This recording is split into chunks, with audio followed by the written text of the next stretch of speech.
Why Lady Gaga's Mayhem Ball matters, breaking down a tour that's the ultimate tonic for 2025. Lady Gaga is having a ball, and so are we. It's been a hell of a 2025 for her. A few months ago, she put out what might be the most purely enjoyable album of her career, Mayhem. Now, she's fairly freshly embarked on what will stand as the quintessential large-scale tour of the year, or at least go down as caught up in a tie with Beyonce's, the Mayhem Ball. She no longer dominates the cultural conversation quite the way she did when her most outlandish outfits made her the target of late-night TV jokes. She's become too normalized to keep an entire nation's rapt attention.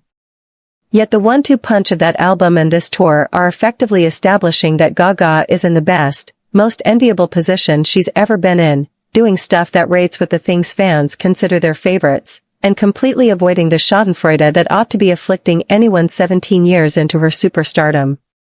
It feels like she's even earned the goodwill of the world's big meanies, as well as its little monsters. The Mayhem Ball touched down at LA's Kia Forum for 4 sold-out shows this week, with the 2 remaining SoCal shows set for Friday and Saturday night. I caught the tour opening in Las Vegas just over 2 weeks ago, so I should have had all my Gaga needs met for a while. But, warning, privilege alert, I found myself wanting to go to the first night of her Forum stand, too, like a moth drawn to the fame. It's a big-ass spectacle, with 24 dancers, and probably about that many production and costume designers behind it all, so maybe it's no great mystery as to why a road show like this has repeat value. But there's a feeling engendered by these concerts that goes deeper than the old razzle-dazzle. Dare we try to put our pointy, spindly, red-gloved finger on it? Well, first of all, another big duh here, there's the fact that it is a one-woman, 2.5-hour Pride Fest, which is no small shakes in 2025. Gaga almost goes out of her way not to be political in this show, but with the lengthy thanks to the community that preface Born This Way, and her willingness to pick a rainbow flag out of a crowd and parade it, it does have the effect of making an arena feel like a 15,000-person safe house. A safe house not just for the gays and their allies, actually, but for the gooey expressions of love and romance and vanishing into you that become a bigger part of the show when Gaga turns into a talker at the end of the night. It took this cruel an age for the sheer assertion of agape love to feel like a subversive act, the way it sorta does during the sentimental final stretch of Gaga's show. But, setting aside national moods and that sort of outside stuff, the mixture of things that Gaga represents visually and tonally is fascinating. Because is she subversive at this late stage of the game, or just cuddly? Can she be both? The answer's yes, as poorly as that ought to work out on paper. Gaga remains as determined as ever to adopting the imagery of the art world's avant-garde, even as she becomes more accessible to the masses by the minute. There's a funny and likable contrast between her halfway scary costumes, which continue to have literally thorny or sharp-edged elements, and the bigger part of her personality that's just all about being embraceable her. She's just the walking and strutting combination we need, now more than ever, an avowed softie who still loves to put on an exoskeleton outfit. Bring you back into the fold with some nostalgia for the dance floors of eras past and not so very much on its mind. But if you expected that simpler ethos to carry over into a less frilly tour, surprise! What is the opposite of unpretentious? Is there a way to use the P word and not have it count as a pejorative? Probably not, so let's just say that the Mayhem Ball has a scope and ambition that make it nearly the opposite of the record it's named after. Of course, we can dig Gaga when she's asking us to just dance. But it's her penchant for going gargantuan on us, has anyone coined gargantuan, that really makes her a delightful and necessary mainstay in the downsized era of TikTok pop. I'll admit that one reason for going back to see the show at the Forum, after previously catching it at the Vegas opening, and a slightly shorter version as part of the Coachella livestream in April, was to see if I could finally make sense of its overarching storyline.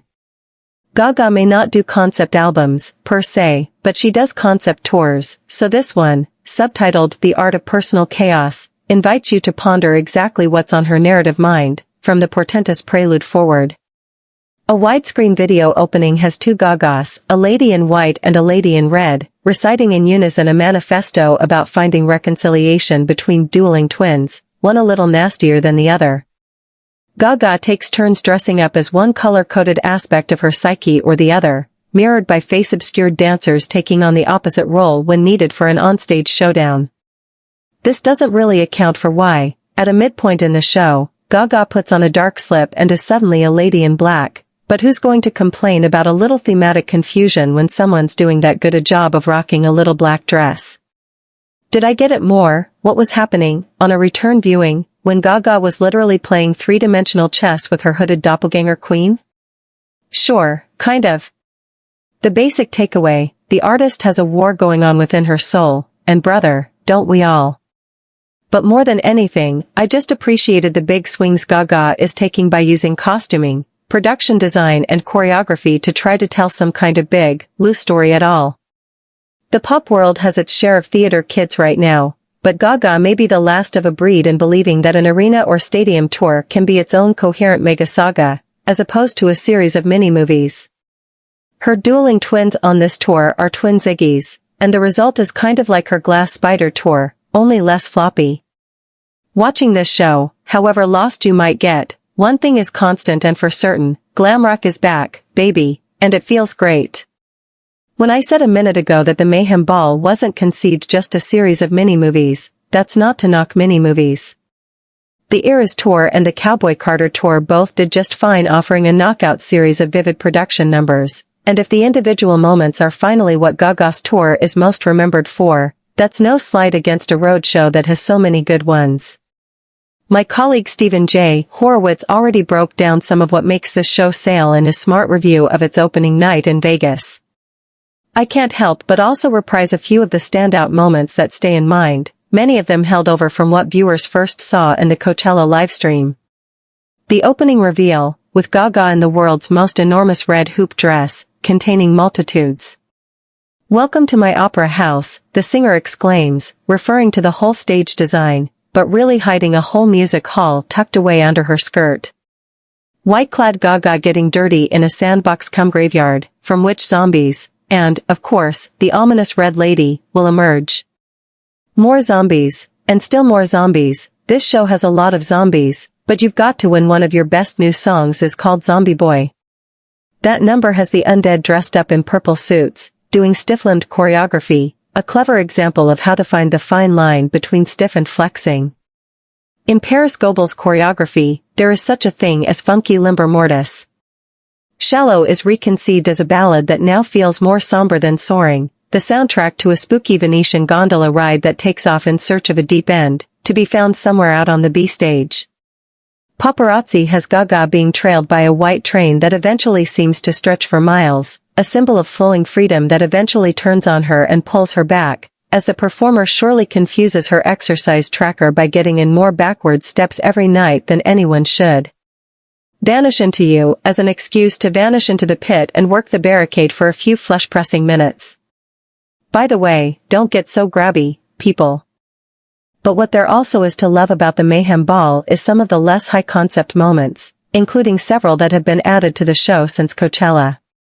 The Mayhem Tour contains copious amounts of Prince, Michael Jackson, and Nile Rodgers influence, and this version of the show has a deliriously engaging midsection devoted to some of that stuff, along with a few similarly spirited oldies that have been resurrected from her catalog for the occasion.